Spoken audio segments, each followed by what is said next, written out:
pretty much know me. I think you guys know, this class knows me more than like all my other classes. I really came like kind of fond of you guys. But here I am with inspiration again. I want to inspire. So today I'm going to tell a story that's never been told before, except for in first period, but who cares? Okay, so everyone has their stress relievers. When I was growing up in my home, we didn't have any logical stress relievers.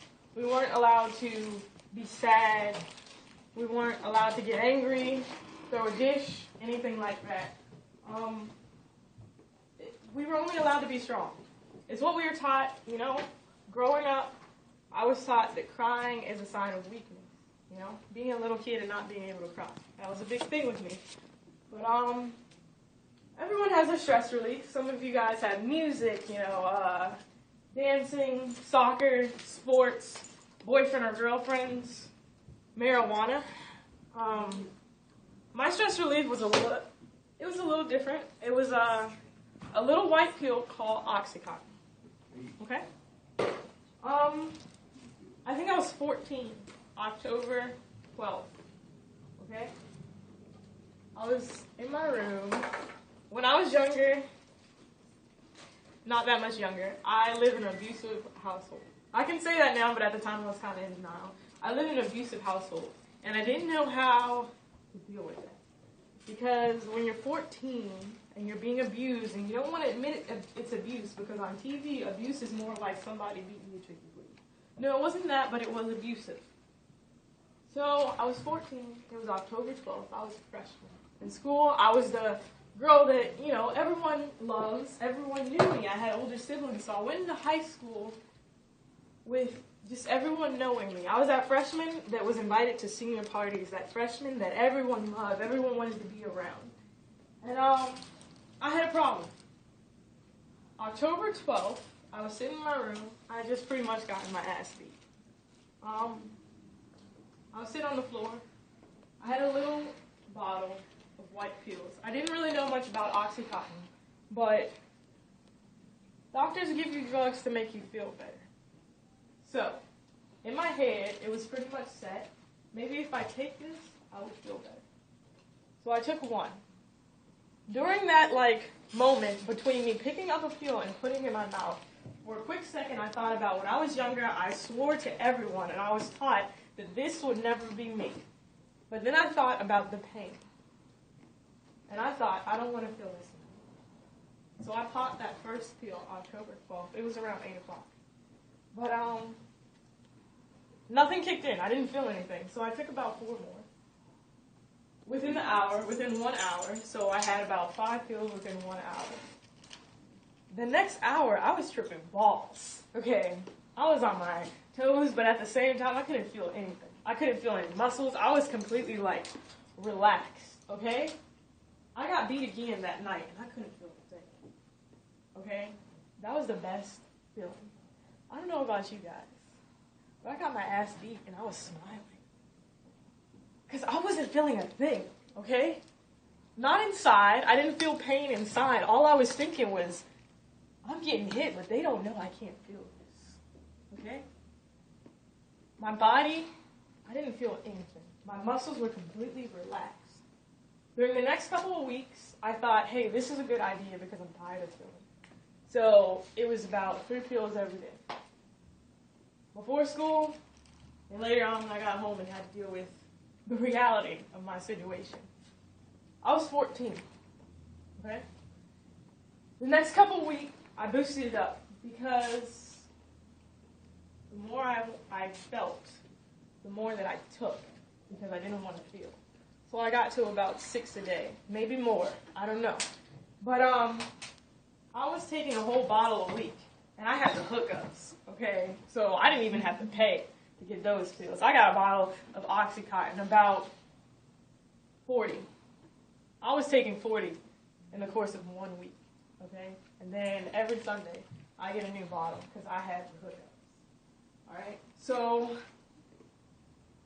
this was the beginning of my addiction to Oxycontin, okay? Now, I would go to school, and I had this thing where I would paint my face, okay, just like everyone does. But I would put on my makeup, and I'd make it perfect. I mean perfect, not a line out of place. And I had Mary Kay, I had Sephora, I had everything, okay? I was a makeup whore. I had everything necessary to make my face look pristine. And I would go to school, and I would hide behind this smile. It wasn't a real smile. And everyone would come up to me, and they would enjoy my company. Everyone loved me. Everyone wanted to be with me, wanted to get to know me, wanted to take me to parties, you know? Little did they know that I'm at school and I'm high. I can't feel a thing. People thought I was being rude when I walk in the hallway and not see them. No, it was because I can't focus. I can't see you waving at me. I'm high right now. Okay? So, I'm getting high often. I was hanging out with some pretty bad people, but I think there was a point where one of my friends had suggested, why pop the pills when you could snort them? Better effects. So I went from popping about 6 pills a day to snorting about, I don't know how many lines 6 pills is, but snorting all of that. Okay? I was 14. I'm snorting Oxycontin. Sometimes mixed with Ambien. Help me sleep, pass the pain. Sometimes mixed with pretty much anything I could find. But not stupid things, like I'm not going to mix it with Pepto-Bismol, you know? But I was doing a lot. And none of my friends knew. None of them could see anything was going on. My teachers would get on me because I went from a 4.0 student to a 1.0 in the course of a couple of months. Okay? So, here's this bright, brilliant girl that everyone thinks is, oh, she's so cool. She's fun to party with. She's always happy. She's always smiling. She makes me happy. I'm still doing that. I go from a 4.0 to a 1.0. First thing my teachers do, of course, is what teachers do. What's going on? What's wrong with your grades? Why aren't you doing projects? In my head, I'm like, shit, I got beat last night. I couldn't do that. Why aren't you doing homework? I got beat. Why aren't you doing this? I'm high. Why can't you focus? I'm high. What else was I didn't know what to respond, so I didn't. I lied and lied and lied. I said, I don't know. That's my favorite thing to say. I don't know. I've never met this I don't know person, but I don't know comes up a lot. Okay? Why didn't you do your homework? I don't know. And I stopped caring. When you're on drugs so often, you stop caring about a lot of things. All you think about is doing drugs. My sister, my little sister, I think she found one of my pills one day, and it kind of like frustrated me. Because she started asking questions. I played it off like it was headache medicine, but I know she knew better. She's 3 years younger than me.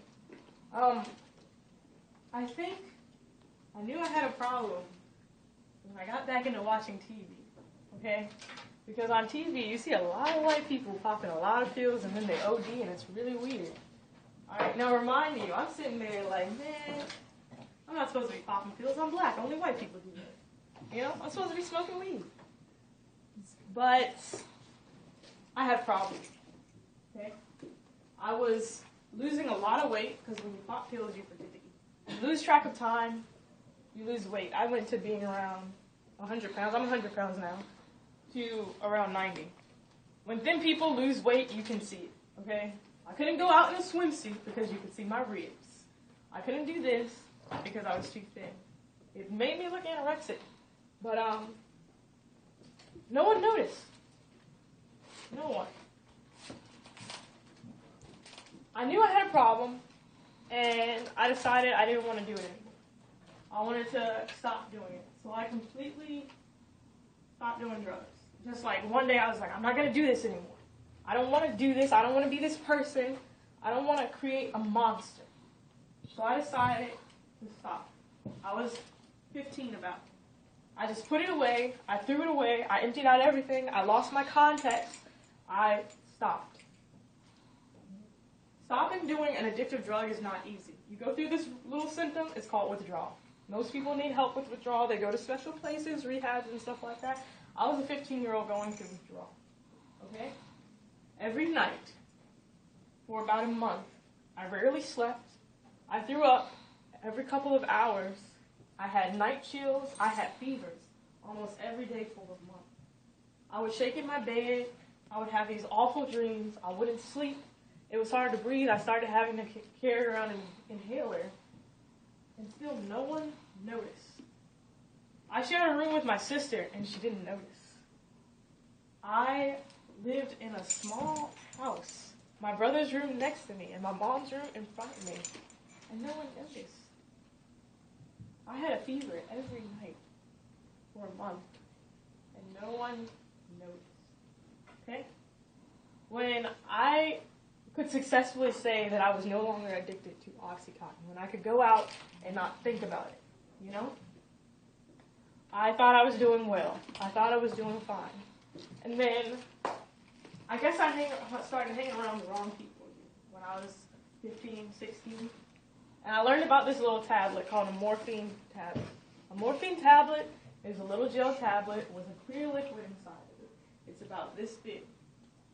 Morphine is a very, very serious drug. Also very, very expensive, okay? But I was getting it free. I started doing morphine tablets. You don't put it on your tongue. You put it in the back of your teeth. You bite down, and you let it take hold of you. I remember that's what my friends told me. And after that, it was morphine tablets. I didn't know they were more addictive than Oxycontin. Okay? I'm 15, 16, around those ages. I'm doing drugs again. After I was very, very proud of myself for getting over Oxycontin. I started doing it very often, almost 2 a day. It takes 5 to knock out a horse. I was doing 2 a day. I was going to school high on morphine. I was walking. I was functioning robotically. Numbness, no feeling, no emotion. I stopped caring about my friends. I stopped caring about my family. There was nothing there anymore. Still, I was getting my ass beat at home. Okay? I was seriously addicted to morphine. I'm 16. I'm addicted to morphine. My grades are at a 1.0. They were actually a little better. They were like at a 2.0 maybe. They were passing. My friends don't notice. All these people that claim they love me don't notice that I'm addicted to morphine. They don't see that something's wrong. They don't see that I put on a smile to hide what's going on. They don't see that I'm perfect. And I don't know how to deal with it. Okay. One night, I was sitting on the roof with my best friend. Can't tell you her name, but she's my best friend at the time. We were sitting on the roof where we shouldn't be. We were like on the top of, I'm pretty sure, McDonald's. I don't know. It was 2 a.m. I don't know how we got up there, but it was just me and her, a bottle of Jack, a bunch of morphine tablets, and her. Now, we're sitting up there. I'm gazing at the stars because I'm so high. The stars are actually dancing, you know? And who doesn't like dancing stars? But I'm laying there. And at the time, my best friend was a cutter. And I had been so high for so often that I didn't know. Okay? My best friend in the whole wide world was a cutter, and I did not know. Let me tell you how I found out. I sit there, I probably pop. No, I didn't even pop. I snorted maybe like 2 lines of Ambien, took another morphine tablet, and I was gone. I couldn't feel a thing.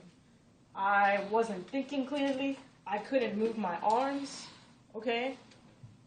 I couldn't feel a thing. I wasn't sure if I was awake or asleep. I was probably hallucinating because I was so high. But my best friend sits up. She takes out a razor that she keeps in her shoe. And she starts cutting just like it's her usual thing. Like she's sitting there. Now imagine me laying down somewhere I shouldn't be anyway, high. My best friend sits up and she starts cutting her arm with a razor.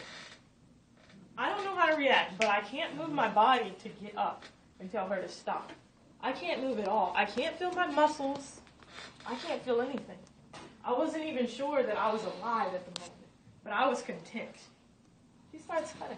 So I do the only thing that people know how to do when they're in that situation. I look at her somewhat. I just rotate my head because that's all I can move at the moment. And I say, why are you doing that? Why are you doing that? Now, me and my best friend had a weird relationship. Sometimes it was a little gay. But she leans over, she kisses me on the forehead the way she always used to do. And she says, the same reason you popped those tablets. I couldn't speak after that. It was touche. She deals with her pain by doing that. I deal with mine. I'm no better than her. At all. My best friend's a cutter, and I'm a pill popper. I could sugarcoat it. I could say, I'm doing these enhancements to make me feel better. I'm not a pill popper. I just do this to make me feel better, to get through. No. I was popping pills, and my best friend was cutting to get over whatever struggle was going on at the moment, because we were young, we were in an environment in which we did not know how to handle it. After that, I reevaluated. I think it was around the summer when I was 16. I was going on 17 the next year. But I decided I'm not going to do this anymore. Really. Not like last time. It's going to be different. I'm going to change. I'm going to be different. So, I decided to stop. Morphine isn't like Oxycontin. You can't just stop and expect things to go good. Morphine you have to gradually come off of. It's like cigarettes. You can't just stop when you're seriously addicted to it. So I went from 2 tablets a day to 1.5 tablets a day. And that took a month period. 2 tablets a day, a month. 1.5 tablets a day, a month. And then the next month, I was down to 1 tablet a day. And then the next month, I was down to drips and drops a day just to keep me functioning, because I knew if I stopped, I would die. Okay? I don't know if you guys have ever seen withdrawal or known anyone that goes through withdrawal, but a lot of people don't make it. They die or they go back. And I would not go back, because I have a sister. And she looks up to me. I have a little sister. 1. I have 4 brothers, but I have 1 little sister. And she looks up to me. And I knew if I did not stop, then she would be in the same situation I was. I knew this. So I did it for her. Subliminally, I did it for me, but I did it for her. I did it for my best friend, because if she couldn't help herself stop, then I was going to get better, to be a good example to her. So I stopped. It was hard going out in public, still, because no one knew anything was wrong with me. No one knew what I went through. No one knew that when I walk out in the street, when I see headache medicine, my throat tightens because I crave the swallowing of a pill. No one knew that my muscles shake every time I think about drugs. No one knew how hard it was to start feeling again. No one knew. But still, I did this. It was hard. I couldn't breathe a lot. I had a lot of anxiety attacks during the time, and I had got kicked out of my house. So I was on the streets. I was on my own, and I was getting over an addiction to morphine. Morphine is a serious drug. It's not like marijuana. You can put down a blunt. You cannot put down morphine. It was an addiction. It hurt. I was in pain. I lost a lot of weight. I didn't feel beautiful anymore because I was walking around with my ribs showing. I didn't know who my real friends were, because when I went through struggles, no one was there for me. My older brothers didn't care. They thought, she knows what's wrong from right. She's not a little girl anymore, and I will not help her. My older brothers are supposed to protect me. No one helps me. No one did this. No one was there. I had to go through withdrawal on my own. I was 17. I would go to school. I would go to work. I got a job in a healthy environment to help me stay focused, to help me make money, so I could take my sister out to the mall, things that I didn't get. So I could get her out of the house so she could see the world for what it is. So I could take her out so I could throw her parties. I did it for my sister, because I didn't want her to wake up one day and realize she didn't have a sister anymore because I got stupid and I took too many pills. I didn't want to do it to her. So I got better. I stopped. Recently, my mother just found out that I went through this recently. I was living under her roof and she didn't know. I had pills with me every day on me and she didn't know. She's my mother. My sister, she knew, but she didn't want to say anything. She's my little sister. What's she supposed to say? My brothers, they don't know what to do. But I did it on my own. I got better. I'm 18. It looks like a far time away because when you're high all the time, you lose track of time. You forget who you are, but I have managed to rebuild myself into a thinking human. But during that time, I went to school. I learned a very valuable lesson. Because when I was at school, when I was this different person, when I was forgetting about the pain, when I was trying to lie to people and tell them everything was okay, all they asked me was, KB, what's wrong? KB, what's going on? KB, why are your projects not done? KB, why are you so thin? KB, why aren't you doing homework? KB, KB, KB. My name is Kamarie. My name is Kamarie. KB is fake. KB is a smile I put on to hide the pain that Kamarie goes through. KB is not who I am. Kamarie is what I was born to be. Kamarie is who I am. KB is not real. KB is strong. Kamarie was weak. Kamarie had an addiction. Kamarie almost lost it. Kamarie almost lost it. KB helped her out. KB is here, but I am Kamarie too, and I will always be Kamarie.